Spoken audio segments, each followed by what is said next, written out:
Today I'd like to just have a casual talk about this absolutely legendary headphone from 1989, the AKG K1000.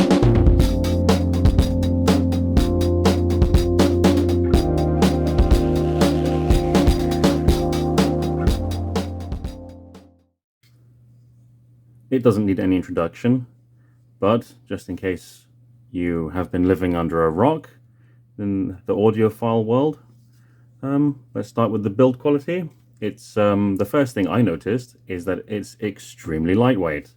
There's no rattles, nothing strange going on there. The headband is elastic loaded, so it basically should fit all heads no matter what. The leather of the headband is still in fabulous condition, as are the side pads, the ones that put pressure just behind your temples and above your ears, and they're still springy. The foam has survived. Another interesting point is the locking mechanism for the adjustment. So put those out to the side, and then the speakers can freely swivel. And then when you've found your favorite setting, you just push it back into place gently, and then it doesn't move anymore. The cable, interestingly, was specially manufactured for AKG. I'm not sure if this one has been modified, but this one actually comes with a 6.3mm jack, which I wasn't really expecting, but that works out better for me because I do not have an amplifier with the 4-pin balanced connector. So I could use this one and test it out with my Audio GD NFB 11.28 TXCO, which actually nearly maxed out on a few songs which were mastered quieter than others. So that's an interesting point. These are extremely power hungry. The cables do a fantastic job of pointing forwards. It's almost revolutionary, almost as revolutionary as the Soundstage adjustment design. So all the bonus points going to AKG for this fabulous headphone. So how does it sound? Interestingly, this came out, I think, in the same year as the Sony MDR R10.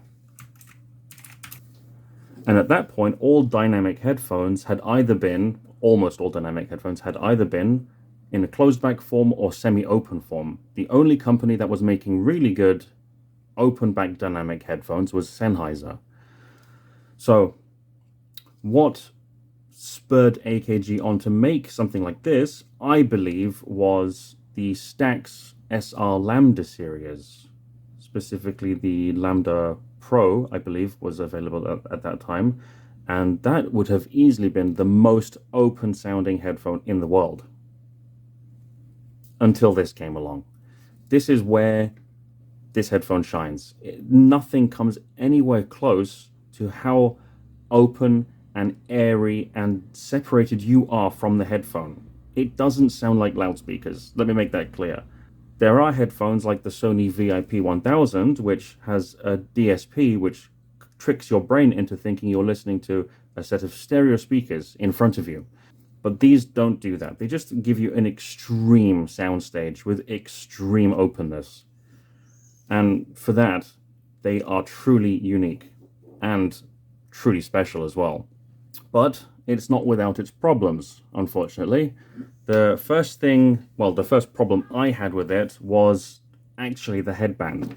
It looks great and it has that one-size-fits-all design, but let me just change this to make it easier to see what I'm talking about. So when you put it on your head, what do you notice? So basically, the skinnier your head, the closer this part of the headphone and the driver is to your ears. So if you have a larger head, like mine, that happens. And the bottom part of the speakers are further away from your ears. And what that does is, unfortunately, reduces the lower frequencies. So I hear this headphone as appearing thinner or less warm and bassy than perhaps other people who have a thinner head shape, which is, yeah, there's nothing I can do about that, unfortunately, except for maybe EQ. Even if I did have the correct head shape, which distanced the drivers at the sort of the perfect distance from the drivers to my ears, it's not a neutral sound. There's a hump around 80 kilohertz, there's another weird hump around 2000 hertz, and it's not shown in the graph that I recorded with the mini DSP ears, but there is a very sharp, piercing hump somewhere around, well, between 8000 and 12,000 hertz.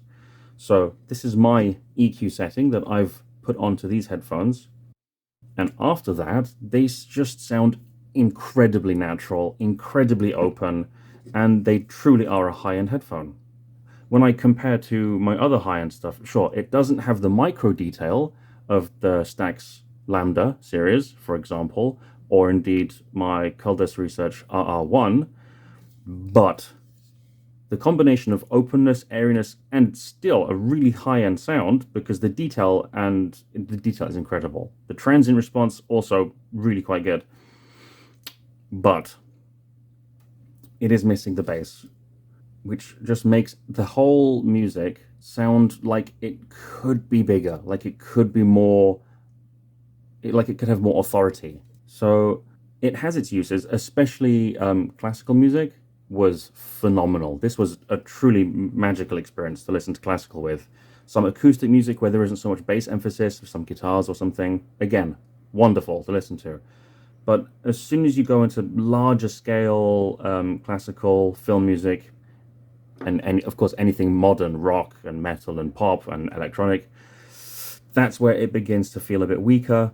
Like you kind of want to just listen with a different headphone, unfortunately. So while it's not perfect, it can be brought to a really, really high level with equalization. And hopefully, if your head isn't melon sized, then you can really get a lot of great sound out of this headphone.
Oh, shit. Here we go again.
A great success!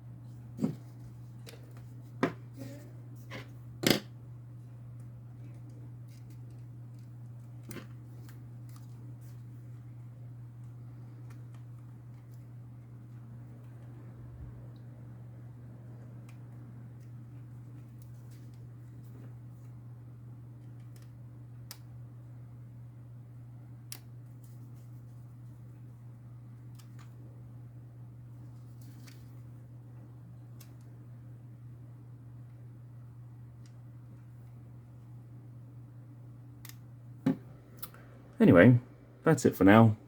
Take it easy, and I'll see you in the next one.